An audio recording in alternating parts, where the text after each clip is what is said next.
कैसा घोर अनर्थ हो गया ये। माता ने अपने आवेश में पिताश्री के वक्ष पर ही पांव रख दिया। ये कैसी भूल, कैसा अपराध हो गया हमसे।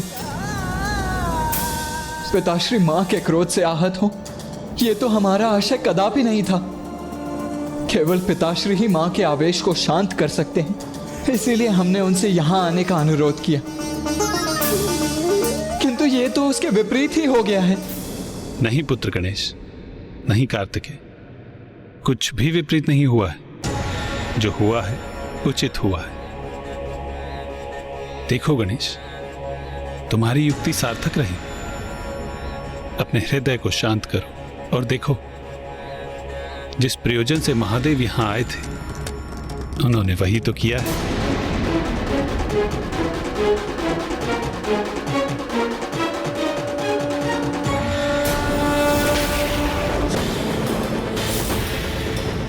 मुझे ऐसा क्यों आभास हो रहा, जैसे मुझसे कुछ अनुचित हो गया।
मेरे स्वामी, मेरे प्रभु यहाँ, और मैंने उन्हें अनदेखा कर दिया। ये कैसा अनर्थ हो गया मुझसे। मेरे स्वामी, मेरे प्रभु पर ही अपना पांव धर दिया मैंने। ये अपराध मुझसे कैसे हो गया।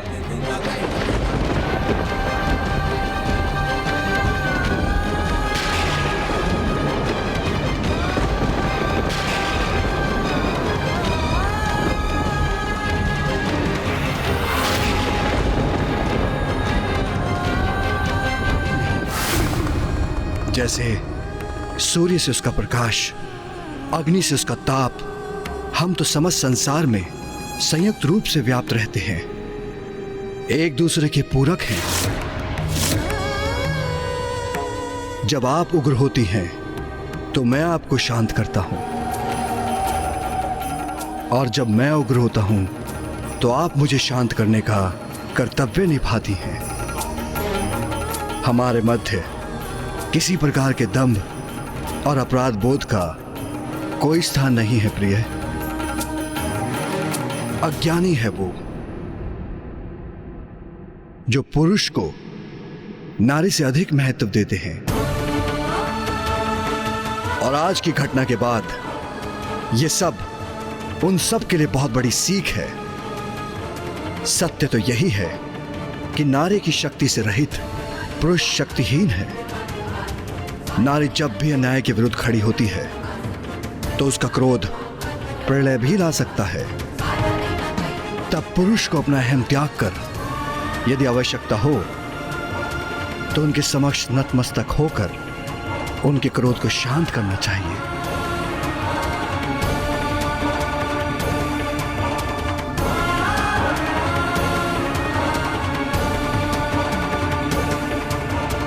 माता, आज शुंभ के असुरों का विनाश करने की प्रक्रिया में आपने हमें इस अद्भुत लीला का प्रत्यक्षदर्शी होने का अवसर प्रदान किया, जिसमें स्वयं पिताश्री इतने विनय पूर्वक आपके क्रोध को शांत करने हेतु प्रस्तुत हुए। हम कृतार्थ हुए माँ।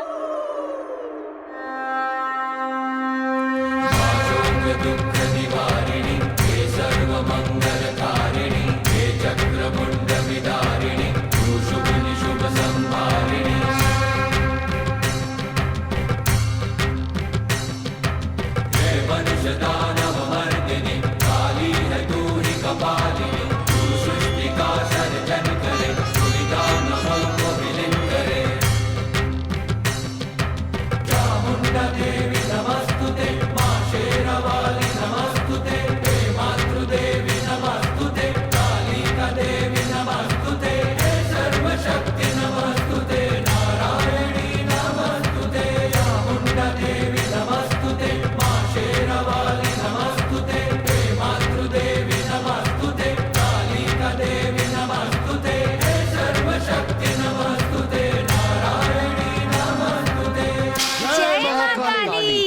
महाकाली।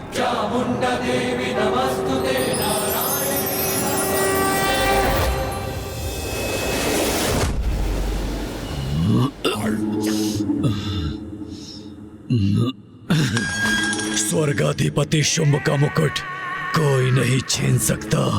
धूम्रलोचन का अंत हो गया, मेरे चंड मुंड भी शेष नहीं रहे, रक्त बीज का भी वध हो गया। मेरे इन महान योद्धा सेनापतियों का वध किसने किया? किसने किया? किसने किया ये सब कुछ? उस एक तुच्छ नारी ने।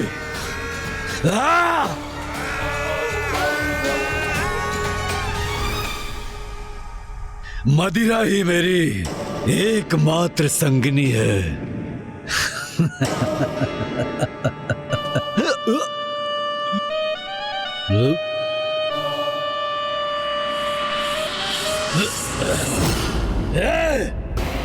कौन है वहां? मुझे प्रकाश पीड़ा पहुंचाकर अशांत करने का दुस्साहस कर रहा है। मैं हूं असुर महानायक, आपका भ्राता, आपका प्रधान सेनापति निशुंभ। भ्राता निशुंभ?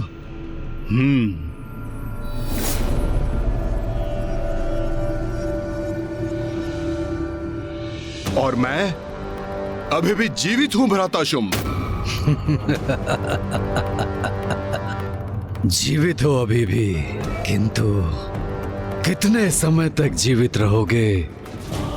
कदाचित तुम्हें खो देने का दुख सहना ही होगा मुझे।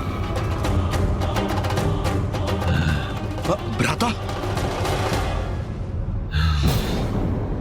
कितने समय तक जीवित रहूंगा? ये कैसा प्रश्न है भ्राता शुंभ? और मुझे खोने से आपको दुख होगा? कब से इस नकारात्मकता के सागर में डूबने लगे? नकारात्मक सोच।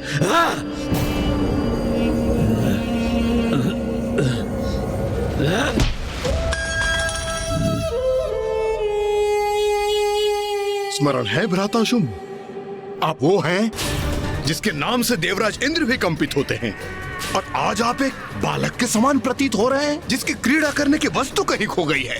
और वहां एकांत अंधकार में बैठकर आप अपनी पराजय को स्वीकार कर चुके हैं।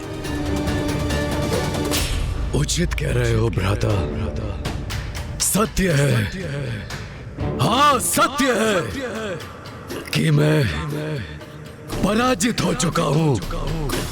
मुझे ज्ञात है भ्राता शुंभ कि इस समय आपके लिए क्या आवश्यक है।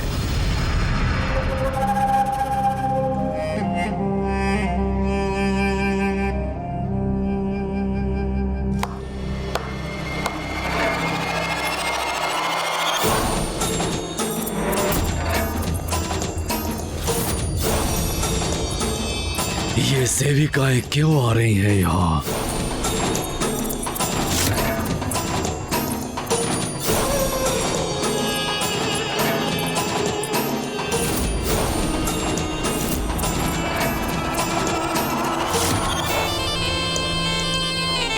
भ्राता शुंभ, आज की रात्रि आनंद उत्सव होगा यहाँ। भ्राता निशुंभ, मदिरापान तो मैं कर रहा हूं, किंतु ऐसा प्रतीत होता है कि इसका प्रभाव तुम पर है। कैसा आनंदोत्सव? किसका उत्सव? कैसा उत्सव? भ्राता शुंभ, हमारी भावी विजय का, उसका उत्सव होगा यहाँ। तो क्या हुआ यदि युद्ध में हमारे कुछ सेनापतियों का अंत हुआ? युद्ध में तो क्षति होती ही है, कुछ सैनिकों का भी अंत होता है, किंतु कल मैं स्वयं जाऊंगा देवी कौशिकी से युद्ध करने के लिए।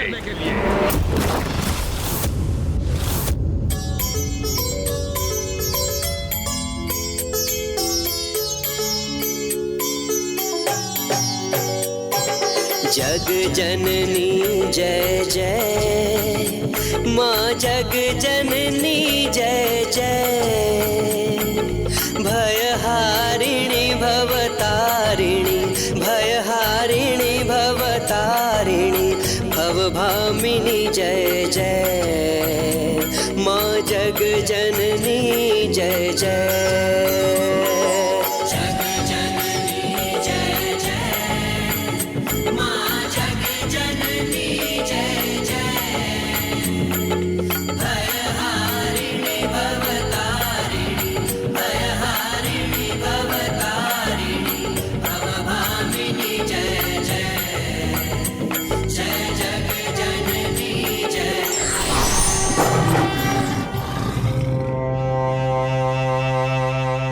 नहीं भ्राता निशुंभ, मैं तुम्हें स्वयं को संकट में डालने की अनुमति नहीं दूंगा। तुम मेरे अनुज हो और तुम्हारी सुरक्षा का दायित्व मेरा है। इसलिए यदि कल कोई युद्ध करेगा तो वो मैं करूंगा, मैं। भ्राता शुंभ, आप मुझे सुख से वंचित मत कीजिए। मैं आपके लिए इस युद्ध में विजय प्राप्त करना चाहता हूँ। असुराधिपति शुंभ के विजय के लिए उस देवी से युद्ध करना चाहता हूँ। कदाचित आपको अनुमान भी नहीं होगा कि उस दुष्टा को पराजित करके अपने इस हाथों से उसे खींच के लाने के लिए कितना व्यग्र हूँ मैं। क्या ये संभव है? क्या वास्तव में निशुंभ उस देवी कौशिकी को बंदी बनाकर यहाँ ला सकता है? भ्राता शुंभ, शंका रहित होकर आप इस आनंद उत्सव में लीन हो जाइए, क्योंकि आज सभी अत्यंत उत्तम भोजन, मदिरा, वस्त्र, आभूषण आपके लिए एकत्रित की है। हाँ, कदाचित यही उचित है। तो कहिए भ्राता शुंभ कि आज अपने भ्राता के साथ विजय उत्सव का आनंद लेंगे। तुम्हारे विश्वास ने मेरी निराशा को दूर कर दिया है भ्राता निशुंभ। आज की रात्रि उत्सव होगा, हमारी विजय का उत्सव होगा। तो लीजिए भ्राता, आपके लिए मैं सर्वश्रेष्ठ उपहार प्रस्तुत करता हूँ। आज होगा आनंद और कल होगी हमारी विजय। हाँ भ्राता, हाँ। तू ही सच्चित सुखमय शुद्ध ब्रह्म रूपा,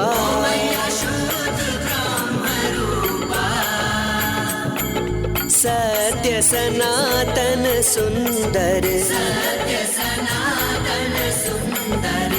पर शिव सुर भूपा।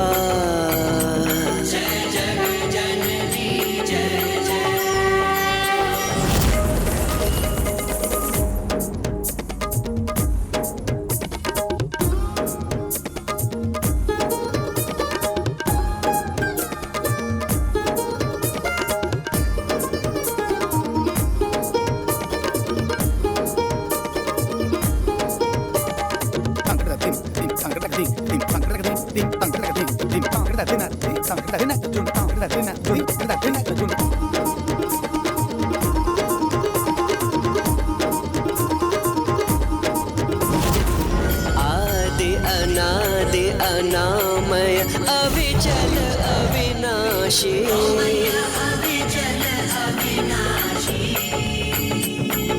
अमल अनंत अगोचर, अज आनंद राशि।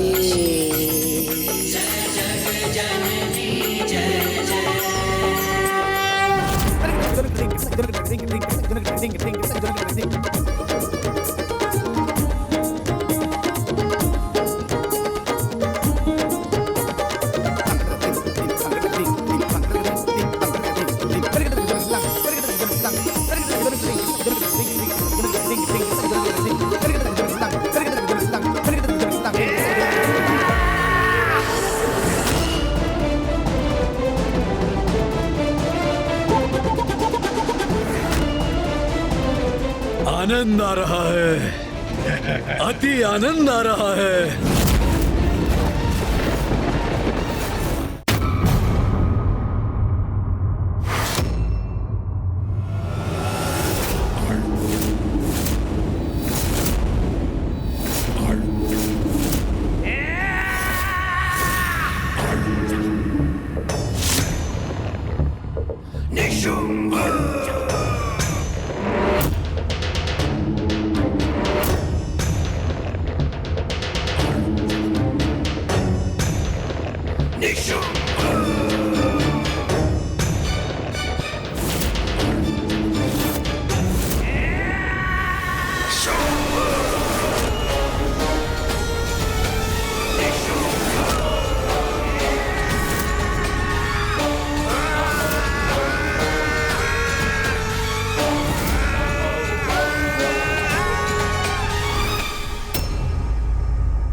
भ्राताशुम,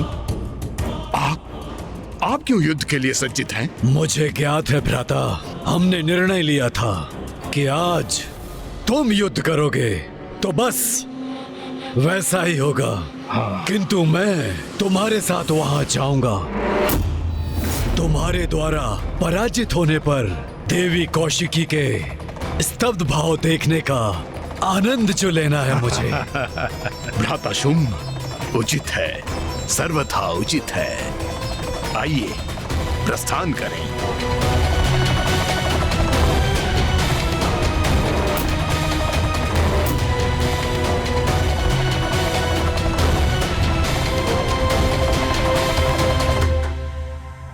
हो रहा वही है विंध्याचल पर्वत।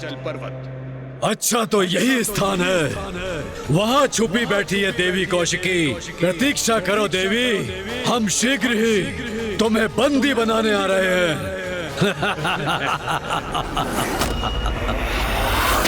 शुम शुम निशुम निशुम। अंततः ये दो असुर मृत्यु के मुख पर जाने के लिए स्वयं चले ही आए।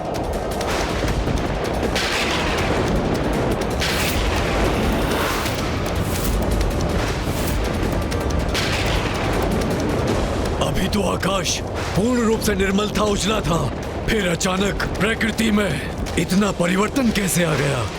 ये काले मेघ कैसे उत्पन्न हो गए?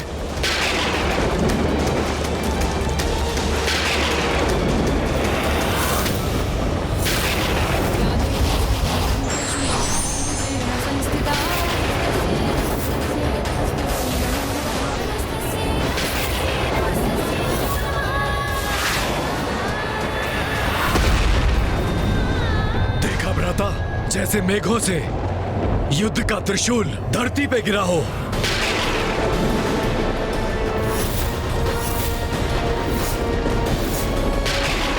ये काले मेघ, ये भयंकर गर्जना, उसके साथ ये भीषण विद्युत प्रवाह, ये अचानक से कैसे उत्पन्न हो गए?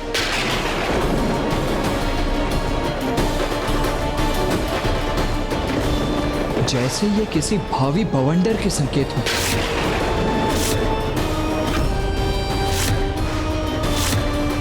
अब एक निर्णायक युद्ध के आरंभ होने का समय आ चुका है, किंतु वो युद्ध इस भयंकर बवंडर से सहस्त्रों गुना अधिक घातक और महाविनाशकारी होने वाला है।